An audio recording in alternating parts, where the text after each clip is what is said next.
हिमाचल में चुनावी माहौल गरमाया हुआ है।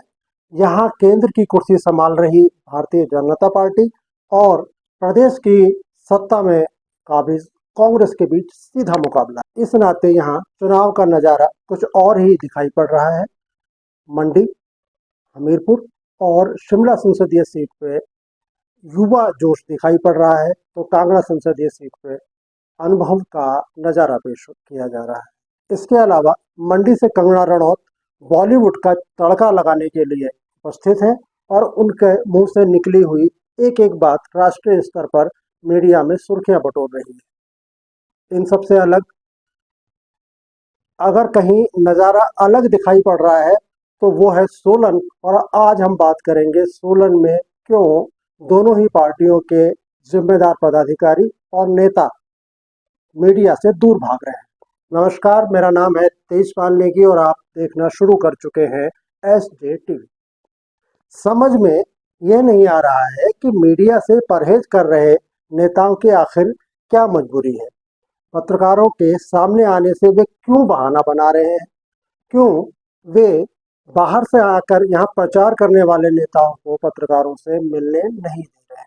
यह स्थिति सिर्फ बाहर से आने वाले नेताओं की ही होती तो बात समझ में आती थी, लेकिन सोलन जिले में कांग्रेस पार्टी ने 2 प्रदेश प्रवक्ता दिए हैं और 1 प्रदेश प्रवक्ता है भारतीय जनता पार्टी। और लेकिन अब चुनाव प्रचार के अंतिम दौर में ऐसा महसूस हो रहा है कि तीनों प्रदेश प्रवक्ता शून्य साध कर बैठ गए। भाजपा के प्रदेश प्रवक्ता विवेक शर्मा ने तो 2 पत्रकार वार्ता की भी, लेकिन कांग्रेस के 2 में से एक भी प्रदेश प्रवक्ता अभी तक मीडिया के सामने नहीं आए। बहुत खोजने के बाद बात यह पता चली कि मीडिया से दूरी बनाने का इन नेताओं के पीछे एक ठोस कारण है, और वो है पत्रकारों द्वारा पत्रकार वार्ता में पूछे जाने वाले तीखे सवाल। संभवतः उन सवालों के जवाब उन नेताओं और प्रवक्ताओं के पास ना हो और वे इसी वजह से अभी तक मीडिया से दूरी बना रहे हैं। दरअसल सोलन का मीडिया सवाल पूछने के मामले में पूरे प्रदेश में कुख्यात होने के स्तर से ऊपर जा पहुंचा है, और यही वजह है कि यहाँ आने वाले नेता और पार्टियों के प्रवक्ता मीडिया से मुंह छुपाए घूम रहे हैं। रविवार को सोलन में भारतीय जनता पार्टी के अनुसूचित मोर्चा की एक सम्मेलन था। इसमें अनुसूचित मोर्चा के राष्ट्रीय अध्यक्ष लाल सिंह आर्य का आगमन हुआ। उन्होंने कार्यकर्ताओं को संबोधित किया। कार्यक्रम से पहले ही पत्रकारों ने स्थानीय नेताओं से बात करके एक पत्रकार वार्ता आयोजित करने का आग्रह किया था, लेकिन उन्होंने समय ना होने की बात कहकर उनके आग्रह को टाल दिया। इसके बावजूद कुछ लोग लाल सिंह से मिलने के लिए उस होटल में भी गए जहां वे जलपान कर रहे थे, लेकिन स्थानीय नेताओं ने आर्या से मिलने की उन्हें इजाज़त नहीं दी। बाद में जब आर्या ने पत्रकारों से मिलने के लिए हामी भरी, तब भी स्थानीय नेता ना नुकुर ही करते रहे। हालांकि भाजपा के प्रदेश अध्यक्ष डॉक्टर राजीव बिंदल ने यहाँ पे 2 पत्रकार वार्ता की हैं। पहली पत्रकार वार्ता में उन्होंने पत्रकारों के सवालों को हवा में ही छोड़ दिया था, और दूसरी पत्रकार वार्ता में उन्होंने मौका ही नहीं दिया कि पत्रकार सवाल पूछे। भाजपा की प्रदेश उपाध्यक्ष रश्मिधर सूद के लिए पहली और अब तक की एकमात्र पत्रकार वार्ता किसी बुरे सपने के समान ही साबित हुई। इसके अलावा भाजपा के प्रदेश प्रवक्ता विवेक शर्मा ने अभी तक 2 पत्रकार वार्ताएं की हैं, लेकिन दोनों में पत्रकारों के सवालों के सामने उनके पैर उखड़ते ही दिखाई पड़े हैं। रही बात कांग्रेस की, तो मैंने पहले ही कहा कि कांग्रेस के दोनों प्रदेश प्रवक्ता अभी तक मीडिया के सामने नहीं आए।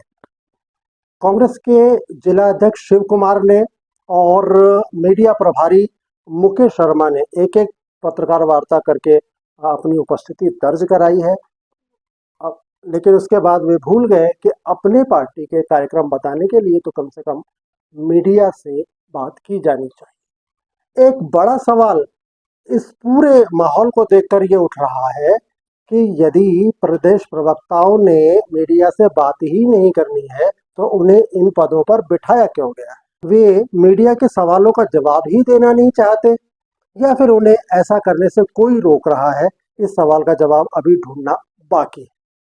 यहाँ दुख के साथ कहना पड़ रहा है कि संभवतः यह पहला चुनाव होगा जहां नेता मीडिया से मुंह छुपाए फिर रहे हैं।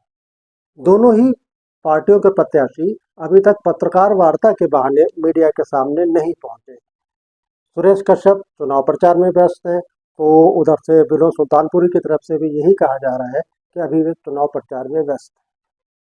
जबकि पूरे देश का चुनावी मोर्चा संभाल रहे प्रधानमंत्री नरेंद्र मोदी अब तक अलग अलग करके 50 से अधिक इंटरव्यूज दे चुके हैं।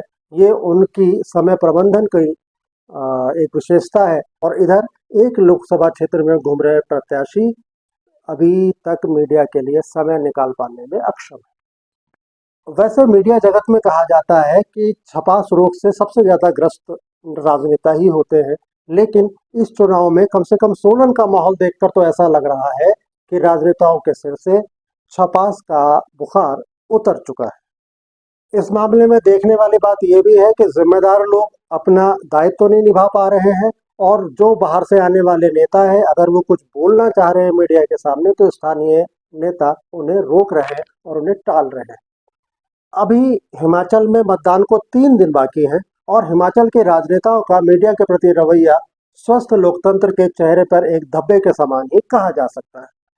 इससे मतदाता को एक तरफा संवाद ही सुनने को मिल रहा है और आम मतदाता के मन में उठने वाले सवालों को उठने से पहले ही दबाने का प्रयास किया जा रहा है। ना जाने मतदान तक कोई प्रवक्ता अपनी बात कहने के लिए मीडिया के सामने आएगा या फिर कोई बड़ा नेता आकर मीडिया का सामना करे। खैर, लक्षण तो अच्छे नहीं दिख रहे हैं, लेकिन अब आपकी जिम्मेदारी है कि आप अपने मन में उठने वाले सवालों के जवाब अपनी तार्किक बुद्धि से स्वयं ही खोजने का प्रयास करें, क्योंकि कम से कम मतदान तक ऐसा लगता नहीं कि मीडिया आपकी इस मामले में कोई मदद कर सके। नमस्कार।